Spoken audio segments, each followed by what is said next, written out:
I'm going to read something I've been writing, so I'm prepared, but I hope not over-prepared.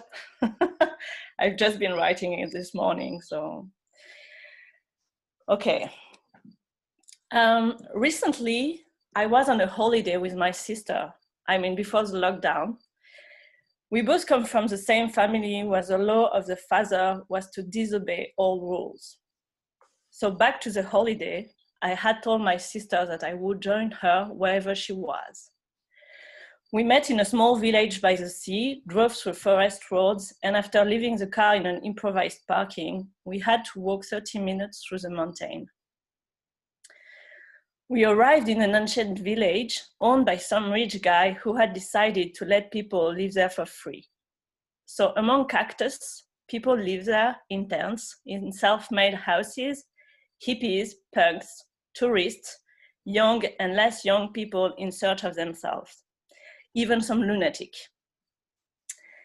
And then we've been driving around, exploring the deserts, living a few days together outside of our homes, of our regular lives. And I was looking at my sister, who she is, the way she acts, how she hates anything related to the state and laws. And she's an erudite person. So I was having this very intellectual conversation with her. And at the same time, I was experimenting her being like a wild animal, or a little girl, or a teenager, depending on what we were going through. And I was very aware of using my theoretical tools, analyzing her behavior as the one of counter-dependent person and not as real freedom. And she felt it for sure. And she felt judged. And I told her I was feeling trapped between my willing to be open and to think that maybe her choices are very valid and mature ones, and that the world needs these contrasts, and my knowledge in the field of psychology.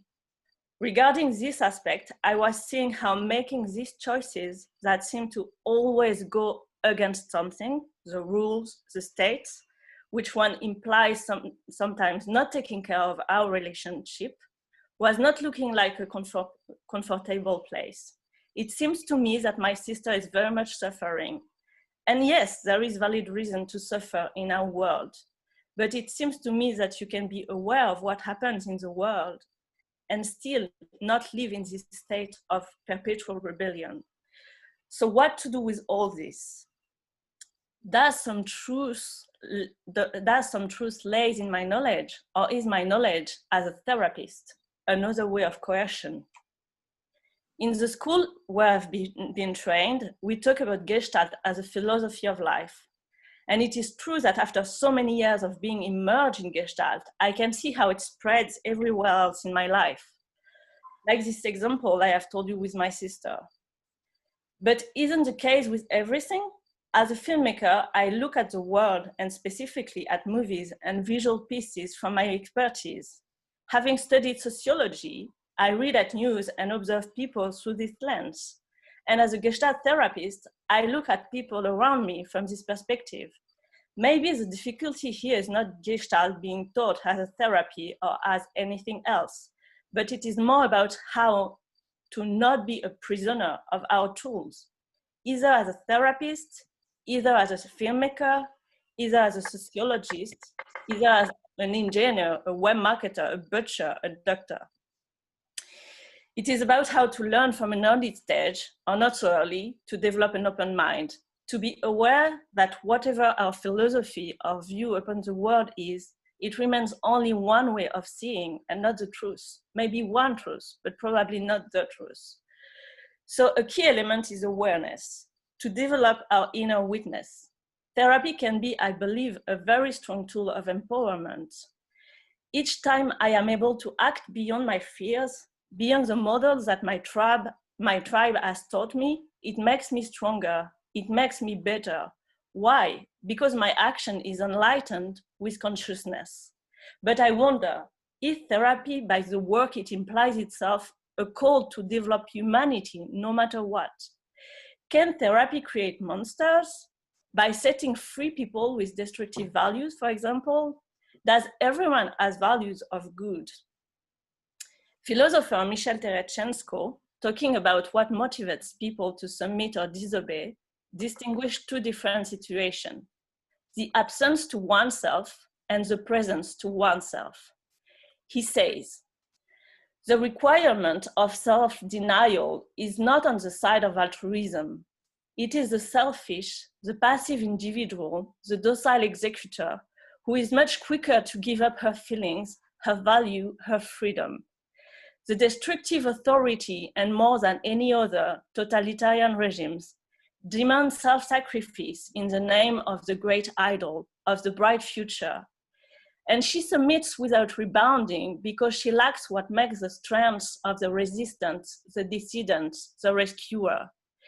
The irreducible consistency of a singular individuality, the sense of personal responsibility and the absolute value of the principles that found it, the lucidity which can distinguish at a glance the lie from the truth, the capacity to see the world with her own eyes and to act consequently, the irrefutable certainty of being in its good right, the conscience that the conservation of life is undoubtedly for every being a legitimate end, but not at all costs. Both docile actors and selfless subjects felt they could do nothing else, referring to extreme situations like camps, for example. It is strange that the same expression appears in the mouths of men and women whose behavior was so radically different in response to a reality that neither of them had chosen. But what differentiates their relationship to reality is that the former were caught up in the circumstances, while the latter faced them. This is what opposes the absence to oneself from the presence to oneself. End of quote. And what is it that therapy makes? It helps us to develop this presence to oneself, this awareness, this consciousness. Through this process, it expands humanity. Therapy is still very young. I believe its full potential is yet to come. I believe maybe it will contribute to what philosopher Castoriadis called the third anthropological revolution. Acknowledging all that, let's not forget about the concept of spheres of influence. The first one being ourselves. How I raise myself to be able to make choices based on my values, based on love instead of fear. It is individuals who change things, maybe not alone, but it starts with oneself. The second sphere of influence being what is close to us. What can I do here and now from my place, from who I am at this moment, with my abilities and limits? For example, in this crisis, I have put together a team of Gestalt therapists to launch a Francophone website aimed to provide help for people in need. And we have had struggles, we still do. But just for a start, I know that this process has changed us, the seven of us. We have grown from this experience. We have learned to act differently, to let go, to take our place, to welcome others, to stick with the project, etc., etc. So everywhere we contribute, as people who know Gestalt, we contribute to the change we want to see happen in the world. And on the way, maybe we will reach the third sphere of influence. But looking at the top of the mountain before having even left the village can just be a way to never leave. And I wonder, what is the purpose of asking all these questions? To think our practice and improve our capacity to act in the world, or to make us feel disempowered by bumping again and again against our own limitation? And I believe it is very colonialist to think that we can help people out from our own sphere, and it is very arrogant. In this time of COVID, I do think of people belonging to other stratums of society, and I wish I could help them more directly. But I know I don't have the tools, neither the knowledge for it. I don't belong to these stratums. And I trust that within each community, some people have the tools. Within each community, there are some people that have the possibility to navigate between communities and create bridges. What we can do is allow, even help these bridges to be built.